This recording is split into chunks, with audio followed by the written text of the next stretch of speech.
हजारों हजारों वर्षों से अपना जो सूर्य केतु जैसा अपना परम पवित्र भगवा ध्वज है, ये हजारों वर्षों से वैदिक ऋषियों की जो पताका थी वो केतु था। सारी वैदिक ऋचाओं का जो प्रतीक है, वैदिक अग्नि की ज्वालाओं का जो प्रतीक है, सन्यासी के वस्त्रों का जो प्रतीक है, सूर्य के उदय होने के ज्ञान का जो प्रतीक है, वो ध्वज हमारे सारे भारत, सारे समाज के लिए आराध्य है। इसके अंदर सारे ऋषियों की वाणी भी है, ऋचाएं भी हैं, सारे वीरों की वीरता और पराक्रम भी है। इसके अंदर त्याग और बलिदान भी है, इसके अंदर ज्ञान भी है, प्रतिभा भी है।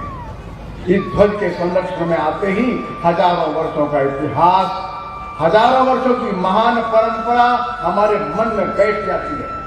इस ध्वज के नीचे आ जाओ, सारे भेद भूल जाओ। ये ब्राह्मण है कि क्षत्रिय है, वैश्य है कि शूद्र है, इस जाति का उस जाति खत्म करो, चर्चा ही मत करो। आपने लघु नाटिका में देखा, संघ में आ गया, जाति गौर हो गई, सब मिलकर के एक स्थान पर खेलते हैं, भारत माता की जय बोलते हैं, जाति छोटी हो जाती है।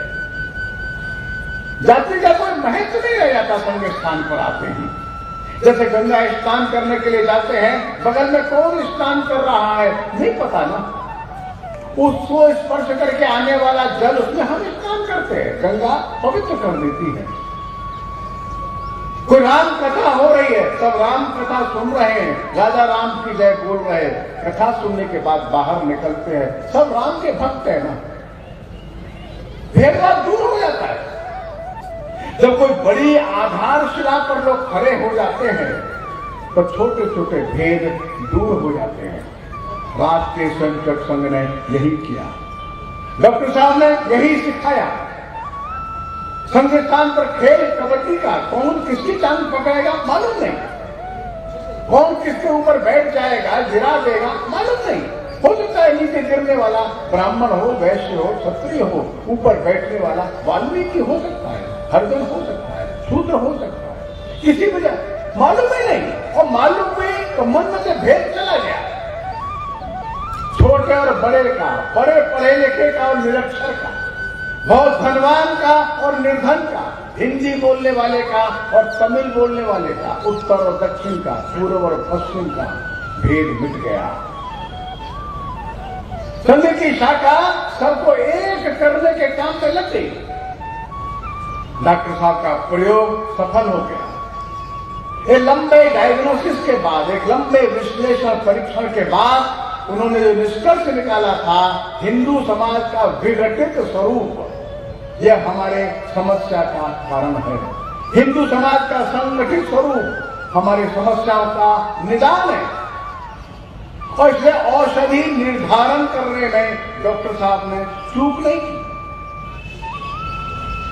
इस औषधि का निर्धारण का काम संघ स्थान पर था। आने वाला स्वयंसेवक भारत माता की जय बोलता था, मिलकर के गीत गाता था, मिलकर के प्रार्थना बोलता था, मिलकर के खेल खेलता था, मिलकर के भोजन बनाता था, मिलकर के भोजन करता था। समाज एक हो गया। ये बात लोगों को समझ में आ गई। जिनको समझ में आ गई वो दूसरी शाखा लगाने के लिए चले गए, अन्य अन्य प्रांतों में चले गए। नागपुर से निकले मद्रास, बेंगलुरु चले गए, नागपुर से निकले रावलपिंडी, कराची तक, लाहौर तक चले गए, नागपुर से निकले गुवाहाटी, कलकत्ता, दिल्ली तक आ गए। सारे देश में संघ का कार्य फैल गया। डॉक्टर साहब की आंखों के सामने ये संघ के कार्यकर्ता नागपुर से निकले, सारे देश में फैल गए, वहां से निकले, सारे देश के जिले जिले में चले गए। हर एक शाखा एक छोटी सी पाठशाला बन गई। काय की? हिंदू समाज के संगठन की, हिंदू समाज की कुरीतियां, ढोंग, पाखंड, भेदों को दूर करने वाला संस्कार का स्थल बन गया। हर शाखा में वही संस्कार था। वो शाखा नागपुर की हो, वो शाखा दिल्ली की, वो शाखा चंडीगढ़ की हो, वो शाखा त्रिपुरा अगरतला की, शाखा एक थी, शाखा का ध्वज एक था, शाखा की प्रार्थना एक थी, शाखा का विचार एक था, शाखा का संकल्प एक था। और देश के किसी भी कोने पर लगने वाली शाखा का उद्देश्य एक था। इस अपने राष्ट्र का पुराना वैभवशाली स्वरूप जो था उससे भी और अधिक वैभवशाली स्वरूप निर्माण करने का काम हम करेंगे।